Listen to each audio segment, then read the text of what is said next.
News আসছে এই মুহূর্তে। নিপা সংক্রমণ সন্দেহে আরও দুজন হাসপাতালে। এরা কারা, কি তাদের পরিচয়, কেন নিপা সংক্রমণ সন্দেহ করা হচ্ছে? প্রাথমিক টেস্ট রিপোর্ট পাওয়া গিয়েছে।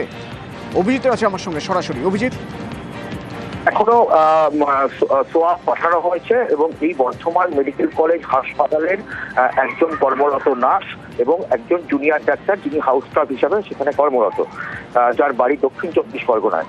এবং এই দুজনকেই, অর্থাৎ এই নার্স তাকে গতকাল গভীর রাতে বেলেঘাটা আইডি হাসপাতালে নিয়ে আসা হয়েছে, ভর্তি করা হয়েছে। এবং এই যে জুনিয়র ডাক্তার তাকে আজকে সকালবেলা ভোরে তাকে বেলেঘাটা আইডি হাসপাতালে নিয়ে আসা হয়েছে, সেখানে ভর্তি করে দুজনকেই আইসোলেশনে রাখা হয়েছে। তবে তাদের যেরকম উপসর্গ দেখা যাচ্ছিল, সেই উপসর্গ দেখে বর্ধমান মেডিকেল কলেজ হাসপাতালের চিকিৎসকরা তারা কোনো রকম দেরি করেনি, তারা বেলেঘাটা আইডি হাসপাতালের সঙ্গে যোগাযোগ করেন এবং সেই মোতাবেকই তারা বেলেঘাটা আইডি হাসপাতালের দুজনকেই পাঠান।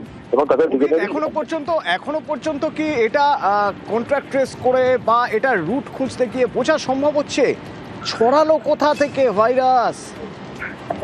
অতনু, এখানটায় অত্যন্ত গুরুত্বপূর্ণ এবং এখানে কল্যাণী এইমসের যে চিকিৎসক গবেষকদের দল তারা যেটা দেখেছে পরীক্ষা করে, যে তাদের যেটা আশঙ্কা সেটা হচ্ছে যে এই যে প্রথম যে তরুণী নার্স, বারাসাতের বেসরকারি হাসপাতালের যে তরুণী নার্স, তার পূর্ব বর্ধমানের কাটোয়ায় বাড়ি, তিনি তার একটা পারিবারিক বিয়ের অনুষ্ঠানে নদিয়ার কৃষ্ণগঞ্জের ঘোকসাগাছিয়া গ্রামে সেখানে গিয়েছিলেন। এবং এই গ্রামটি হচ্ছে একদম বাংলাদেশের সীমান্তের পাশে, যার উল্টো দিকে চুয়াডাঙ্গা এবং পাশেই হচ্ছে কুষ্টিয়া। এবং বাংলাদেশ জুড়ে গত বেশ কিছুদিন ধরেই নিপার বাড়বাড়ন্ত চলছে এবং সেই কারণে এবং ওই এলাকাতে সকালবেলা খেজুরের রস পান করাটা একটা নিত্য নৈমিত্তিক ব্যাপার। এবং সেখান থেকেই যে কল্যাণী এইমসের যে চিকিৎসক বা গবেষকদের দল তারা মনে করছে যে সেখান থেকে খেজুরের রস খাওয়ার পরেই